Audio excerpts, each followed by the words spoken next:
American media. That's strategic activism. That's using cultural influence for political messaging. Billie Eilish's authenticity. Eilish has built her entire brand on refusing to perform a fake version of herself. Her Grammy speech was perfectly consistent with that. But here's the deeper layer. When established artists speak honestly about industry pressure, they're not just venting. They're creating permission for younger artists to do the same. Every time someone with Eilish's platform breaks the gratitude script, it shifts what's considered acceptable in those spaces. The internet's response. Within hours, both speeches had millions of views, trending topics, think pieces, debate. But pay attention to who was sharing them and how. Younger audiences overwhelmingly celebrated both artists for keeping it real. Older industry voices were more divided. Some praised the authenticity. Others suggested it was inappropriate for the setting. That generational divide tells you everything about shifting expectations for celebrity activism and public truth-telling. What the speeches actually reveal, these weren't spontaneous emotional reactions. Both artists knew exactly what they were doing. They understand that in 2025, audiences, especially younger audiences, value authenticity over polish. They reward artists who use major platforms to address real issues, not just self-promotion. The Grammy stage has always been political. What's changed is that artists no longer hide that behind metaphor and coded language. They say it directly. This didn't start with Bad Bunny and Billie Eilish. The Grammy Awards have a long history of artists using acceptance speeches for political statements. 1999, Lauryn Hill delivered an impassioned speech about artistic integrity and industry corruption that's still quoted today. 2017, Beyoncé's pregnancy reveal became a statement about Black motherhood and femininity. 2018, Kendrick Lamar used his performance and speeches to address systemic racism and police violence. Each time, the pattern is the same. Initial shock, media debate, then cultural absorption. What seems controversial in the moment becomes referenced as iconic years later. But here's what's different now. Social media has changed the impact calculation. In 1999, Lauryn Hill's speech reached the television audience and maybe some print coverage. In 2025, Bad Bunny and Billie Eilish's speeches were clipped, shared, subtitled in dozens of languages, and reached hundreds of millions within 24 hours.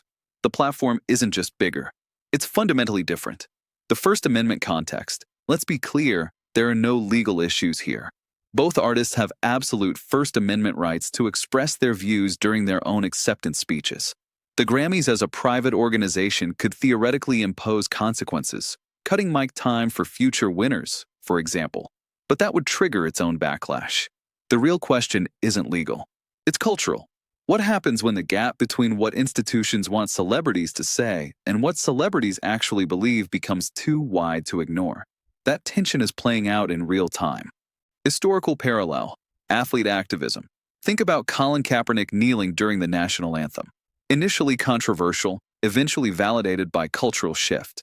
Or Muhammad Ali refusing the Vietnam draft.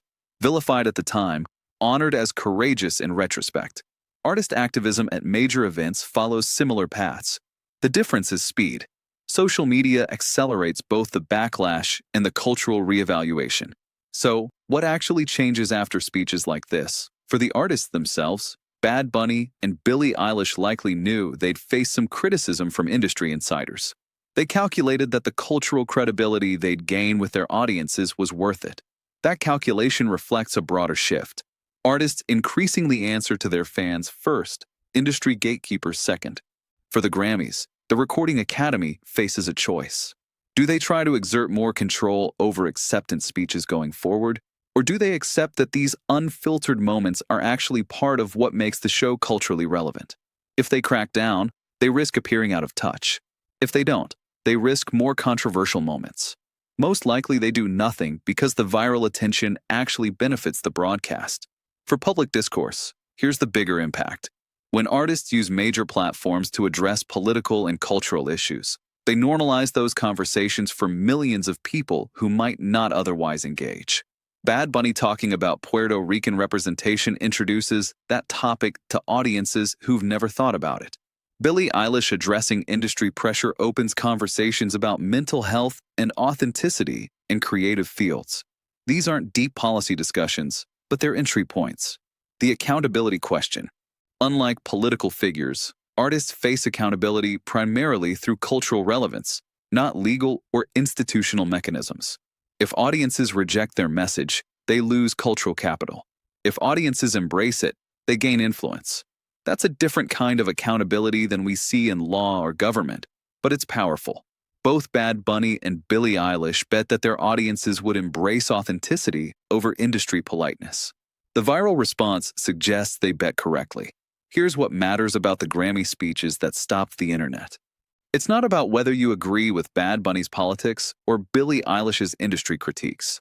It's about what happens when artists with massive platforms decide that staying silent costs more than speaking up. It's about the shifting power dynamics between institutions that control platforms and individuals who command audiences.